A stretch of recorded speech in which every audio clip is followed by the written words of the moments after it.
What do you want? What do you want? More Bitcoin. Absolutely, of course. I want more Bitcoin. Don't you want more Bitcoin? Who is a Bitcoiner that doesn't want more Bitcoin? I don't know a single Bitcoiner that wants less Bitcoin. Everybody wants more Bitcoin. Everybody wants more money. Everybody wants more purchasing power. And great, that's awesome. Doesn't answer my question though. What do you want? The Bitcoin can do nothing for you. There is zero utility in Bitcoin, right? A lot of people look at Bitcoin and they say it in a negative sense. I'm saying that in the truthful sense. Most people look at Bitcoin and say it has no intrinsic value. I can't touch it, feel it, taste it, smell it, sit on it, whatever, right? So therefore it has no value. Well, no, it does have value. It's an accounting system. It's an accounting system that remains preserved and stable over time without the requirement of human intervention. So of course it has utility in the real world. But that doesn't mean it in of itself has any utility at all. So again, I ask you, what do you want? Everyone wants more money, even the people that aren't in Bitcoin. But most people, I would dare say, even in Bitcoin, don't know what they want. There's lots of reasons you could want more money. Maybe you want more money because you're stressed about money. And you're stressed about not having enough money to meet bills or to reach certain aspirations you have, right? Maybe you want a house. That's the real reason why you want money. Maybe you don't feel like you were good enough and that your siblings always outworked you when you were young, or that your siblings were always the favorite, right? Maybe for you it's that kind of justification feeling, scratching that itch. Maybe you want more money out of a place of pride and legacy and status, right?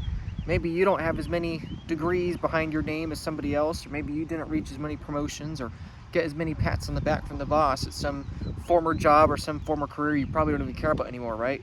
So maybe you're doing it because you gotta feel like you gotta be on top or whatever, right? Maybe you're just trying to buy your time back. Maybe you want time with your grandkids. Maybe you want your time to travel the world, see new things, gain experiences, taste new foods, see new places, meet new people, right? Maybe that's why you want more money. But my point is, when you ask most people, what do they want? Most people, if you ask them, they would say money. Maybe not their first answer, but probably one of the first three answers. And if you actually press them on why do they want the money, I think most people kind of give an oversimplistic answer. Well, it's nice to have, or I'd like to do this or that, the other. So the answer was really, I never want money. The answer was really, I want the car. The answer was never really, I want the money. The answer was, I want the time with my nephews back, or my son back, or my parents back, or whatever, right? And so that is my encouragement. Because even I fail to do that oftentimes. And a lot of times when I talk to people, whether they're clients or they're strangers, or I see them in the comments section, or I meet them at Bitcoin conferences or retreats, no matter if they are literally a billionaire or a centimillionaire, decamillionaire, millionaire, or if they have 100 grand, 10 grand, even $1,000, no matter the net worth, no matter what the setting is, in person or virtual, no matter if it's a phone call or if it's on video or if it's at dinner, or if it's at a bar, you know, at a bar at 3 in the morning or at a 10 a.m. Bitcoin brunch.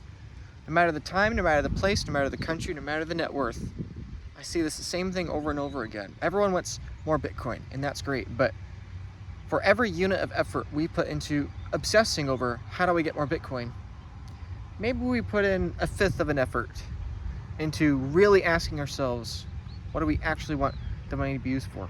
You know, it's kind of backwards, right? And a funny thing as well with that is that I think fiat and technology, each in their own ways, are disrupting that. Fiat money, I believe, disrupts the way people view what do I want, right? Because since money is diluting, since money is debasing, since political currency is garbage, trending to zero, not even going to be worth as much as this dirt at some point in the future, quite literally. You know, I've bought many cubic yards of dirt for various projects in the past, and quite literally you can see the dollar collapse against even dirt. But the point is that fiat money, because it declines indefinitely into the future, what it means is that, you know, people tend, in my opinion, tend to idolize money more on a fiat standard, right? You know, people forego getting married, having families, building the hobby they want, or spending time on the, you know, pleasures and hobbies they enjoy doing, and instead they focus more on the status, the degree, the numbers, the ranking, the whatever, right? People have their incentives perverted because in this society where the money is cancerous, you have inherently a higher status symbol by preserving your purchasing power. And so I think fiat money, in an evil, I would dare even say a satanic, corrupt way, distorts people's energy. Fiat money incentivizes people to prioritize tangible material possessions and frivolous distractions instead of actually focusing on the intangible things of far greater and, in many cases, infinite value. Then there's the other side of it too, which is technology. Not only is fiat incentivizing and monetizing people's perversions with what they want, but also technology doesn't make it any easier. I remember being a kid. When I was 6 years old, I was sure I knew what I wanted to do. When I was 10 years old, I was sure I knew what I wanted to do, right? We still ask that today of kids. Hey, little Jimmy, what do you want to be when you grow up? Right? What do you want? What career do you want? What job do you want? What do you want to do when you grow up? So this question of what do you want to do is very fundamental. It's one of the first questions most people ask these young kids. And my point with technology is that unlike fiat, this isn't as corrosive and destructive, but it's just a fact of the way the world is now, is that, as I've said many times before, we have less in common with the near future than the ancient past. I'll tell you this, when I was 6 years old, my answer was not, when I grow up, I want to be making Bitcoin videos, talking into a little box in my hand on a fish farm in the middle of the Midwest, telling people about magical internet orange electronic cash money that's going to change the world, right? It's like no person 20 years ago said they want Bitcoin as a future career option, right? And my point is that we're asking kids today, what do you want, kiddo? 12-year-old, 18-year-old, 9-year-old, whatever it is. And most of the jobs that they say, shoot, even most of the industries they say, probably aren't going to be around by the time that kid is 70 years old. It may not even be around by the time the kid is 30 years old.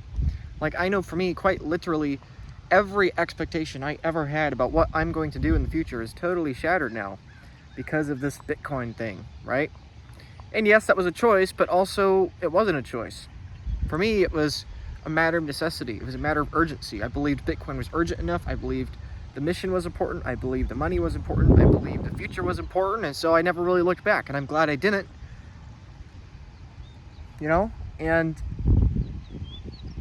so my point in all this is that I think the world is going to have to really grapple with that question. For decades, the world has been hoodwinked by corrupt, perverse fiat incentives for decades that's incentivizing people to think in shorter and shorter terms, desiring things that are less and less valuable, more and more expedient, more and more destructive, addicting, and distracting from the really important things in life. And basically, we're like cocaine addicts, except to something far more addicting than cocaine, which is ourselves. We're addicted to ourselves, and we are being weaned off of it, I hope, by Bitcoin being an economic system that doesn't economically incentivize people to have that addiction to themselves in the same degree, right? So I think right now, for most people like you and me, the biggest crisis, quote unquote, of the moment is, well, we got to accelerate Bitcoin adoption. More people got to buy it. More people got to understand it, blah, blah, blah. But what do you have to keep in mind is that people ask, oh, why don't more people buy Bitcoin? But you have to keep in mind, like most boomers I know are doing okay, but there's a quarter to a third of the older adults out there in the world that just don't have money, right? Like even before Bitcoin, most people don't know what they want. Most people don't have any kind of savings. Most people can't afford $1,000 emergency.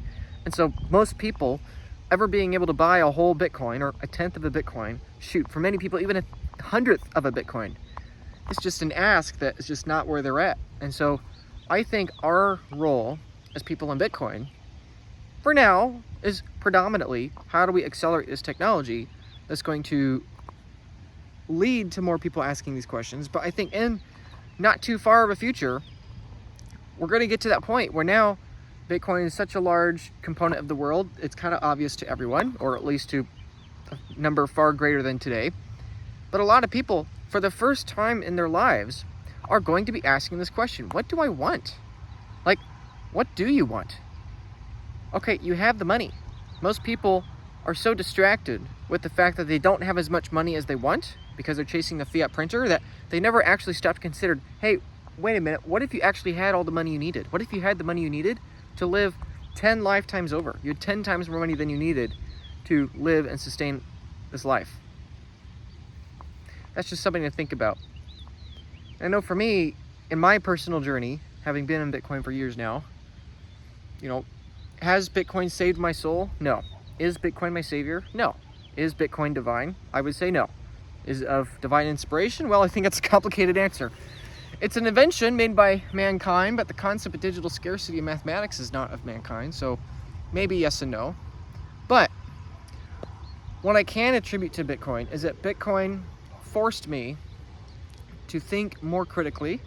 Bitcoin forced me to think with a longer term horizon, even though I've always thought on a long term horizon, even when I was little, right? There were very few 5, 6, and 7-year-olds that were thinking about what they wanted to do in the long term future, even though I was totally wrong, obviously, like I already said. I've always had a long term time horizon. I think that was a main contributing factor as to why I got into Bitcoin, but Bitcoin extended that time horizon greatly. It made me think bigger. Bitcoin helped me buy my time back, and it helped me reflect more on what do I want in the long-term future. And so I felt like I should make this little video, and I feel like this is what I want to do. I want to share these ideas with other people out there and all of you watching, because all of you are 10 years ahead of the rest of the world, right? And the rest of the world is going to go through this, I don't want to say identity crisis because maybe that's a little too dramatic, but that doesn't necessarily mean it's wrong. Most people have their ideas of who they are on sinking sand right now. And the stability of Bitcoin, the financial and monetary rock that is Bitcoin, is going to reveal to people that that identity, that thing you've been striving for, that thing that you think is going to make you happy once you have it, like, it's going to help a lot of people see that. Now, is Bitcoin going to help everybody see that? No, of course, obviously not. However, to me, if Bitcoin does nothing more for my life, if Bitcoin is nothing more for your life, if Bitcoin is nothing more for the human race than just allowing people to buy their time back and therefore allow distractions to run their course and people get to the end of it and they realize how empty it was, I think that is going to be a net win for the world and millions of lives, right? When you take away some of the distractions, people realize how fleeting other distractions are or other futile ambitions, and they realize, oh, what do I actually want to do? You know? And in the Bible, it says that the love of money is the root of all evil. Some say all kinds of evil, others say all evil. What do I think that? I was asked at a Bitcoin conference recently. I was on a panel, and somebody asked me, respectfully, not challenging or any way, but they asked me, I don't know if they were Christian, I doubt they were, but they asked me, what do you think that means, Luke? Do you think money's the root of all evil? And if you do, why are you in Bitcoin? And it's a fair question. I think Bitcoin is better money. I think Bitcoin is perfect money. Besides God, the thing most worthy of worship in the world is Bitcoin. And I'm not saying that in a blasphemous way. I'm saying if somebody has a worldview without God, I would argue Bitcoin would be the thing that makes the most sense to worship, because everything is an act of worship. We sacrifice our time for things we value, and sacrificing your time and labor for capital, that's what people do, right? Bitcoin is the closest thing in the world people are willing to sacrifice their time for that has some reflection of purity, the absence of corruption, etc. Right? Now, again, am I saying Bitcoin of itself is divine? No, I'm not, right? I don't believe that at all. But I see why people have that question, and it makes a lot of sense. If I actually believe money is the root of all evil, quote unquote, then why do I think about Bitcoin for so many hundreds and thousands of hours? Why do I make so many videos about it? You know, potentially, is this Bitcoin thing, because it is so beautiful, because it so beautifully reflects the attributes of a beautiful maker, does that mean it's going to lead a lot of people astray and distract them? Yeah, I think it might. I think it could. I do think, though, it respects human life, and so I know Fiat doesn't. I know Fiat doesn't I believe Bitcoin does, so I believe it's still worthy to advocate for. But the other thing to keep in mind is that Bitcoin, because I think it's beautiful money, because I think it is much more worthy of respect and adoration and, essentially sacrifice. People sacrifice their time for more Bitcoin. It's much more worthy of that than the dollar. I mean, Bitcoin is going to be worth 100 times more than the dollar is going to be worth in the future, right? It's going to be worth so much more. And so if, Luke, you believe all that, why? How do you square the two? Well, I think it's interesting that the Bible says that it is the love of money that is the root of evil. It is not money. Now, does that mean greed? I think most people interpret that to mean greed. I don't think it means greed, though. Plenty of people are evil that do evil things for no personal gain, they just want to see destruction and chaos, And so I don't think that verse means greed. What I think that verse means is that loving anything that is not God, loving anything that is of this world, whether it's something that's good and beautiful or if it's something that is distracting and destructive, all of that is the root of evil. What is the root of evil? In my view, the root of all evil is rejecting God's authority and preferring our own authority. Instead of saying, what I want is what God wants, instead we say, I want what I want. And whatever God wants is not my problem. I believe that's the root of all evil. And so I think the love of money is when people desire anything outside of that will, of God's will, right?